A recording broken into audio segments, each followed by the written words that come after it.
Hello and welcome to autoX. My name is Karan Mathur and this is the new 2024 Apache RR 310. Well, we're in Coimbatore at the Coast High Performance Racetrack and we're here to test this motorcycle. Now in this video, I'm going to give you a detailed walk around of what it has to offer, what's changed, what remains the same.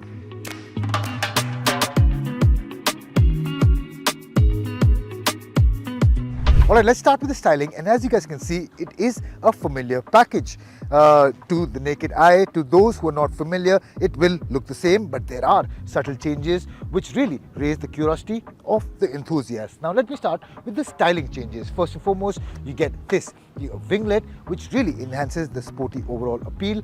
TVS claims that you get extra 3 kgs of downforce with this addition. Then with that, you also get an updated livery. Now this looks, I think, meaner, and it really sets off the tone of the motorcycle. With that, then you have this, a clear clutch cover. This really resembles some premium motorcycles like the Ducati, and you also get a red clutch top. Then with that, of course, you come to the color options. You had the red and the black, but this one, now you get 3 color options. You have the racing red, and then you have this. It's called bomber grey, and on paper I was slightly hesitant on how it looked, but seeing it in person, this has become my new favorite color. It really sets off the edges and the creases, and quite sporty if you ask me. You also get red alloy wheels with that, and it really matches up with the overall appeal. You, of course, with that you get Michelin Road 5 tires, and trust me, these are really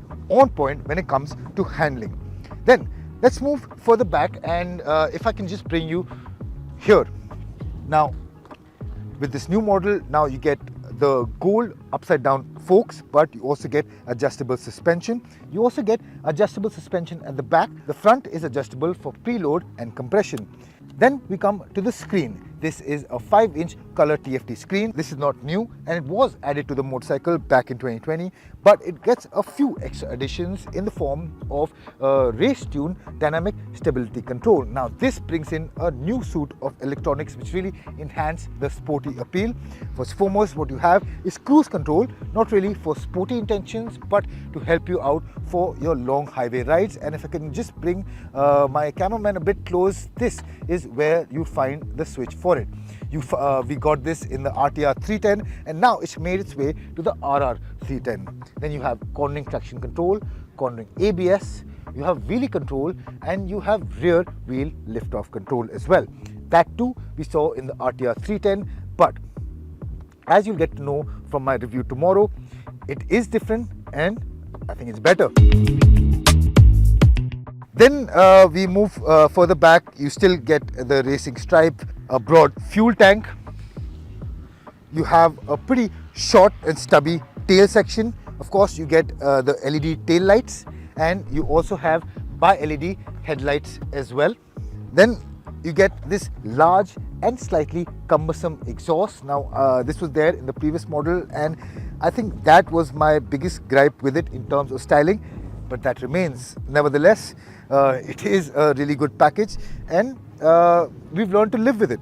Then finally, we come to the updated mechanicals. You now get an updated 312.2cc single-cylinder engine, which makes 38 PS and 29 Newton meters of peak torque. Now, how TVS has managed to achieve those numbers is about 13% increase in air volume.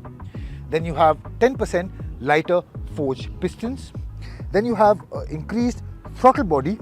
Then you have updated valve timing, and you also have an updated snorkel length. So with that, what you have is an increase by 4 bhp and 2 Newton meters of peak torque. But how they managed to integrate that power is what makes the difference. And again, stay tuned for my review tomorrow, but that's what's going to tell you how it's different. But if I have to talk about some more numbers, well, it can do 0 to 60 in 2.67 seconds, which was 2.8 seconds. Then it can do 0 to 100 in 6.8 seconds, which was previously 7.17 seconds. Then there's more, of course. Then TVS has managed to also improve the pass-by acceleration. Be it in any gear, first to sixth, you'll have a higher speed in all the gears, making it slightly more tractable than before. Then finally, you have an updated top speed as well. this motorcycle can now do 164 kilometers per hour. So I think overall, I think a good mix of updated styling, updated mechanicals. Now this motorcycle had its fan following, it looked good and it went well as well. With the 2024 model, in my opinion, I think they've made entire package has been made better. So let me quickly touch upon the features and the pricing of this motorcycle. It starts with the racing red color option without the quick shifter. That is priced at 2,75,000. Then of course you go on to the model with the quick shifter and that will end up costing you 2,92,000. And of course after that you get this extremely good looking bomber grey edition. This will cost you 2,97,000 rupees. Then we come on to the packages, the electronic and the adjustable suspension packages. You have the dynamic kit, which is right above the bomber grey edition. That will cost you an extra 18,000 rupees. You get the adjustable suspension with that. Then you get the Dynamic Pro kit, which brings in the race tune stability control, which of course you get the cornering ABS, the cornering traction control, cruise control, the wheelie control and the rear lift-off control. That will end up costing you extra 16,000 rupees. And finally, if you want the race replica edition, the race replica colors or the livery with this motorcycle, that will end up costing you 7,000 rupees extra. Well, what I want from you guys is to tell me in the comment section down below what do you think about the 2024 Apache RR 310. What was your favorite change out of the lot? And I'll see you guys real soon. And again, stay tuned for my first ride review, which will be out tomorrow.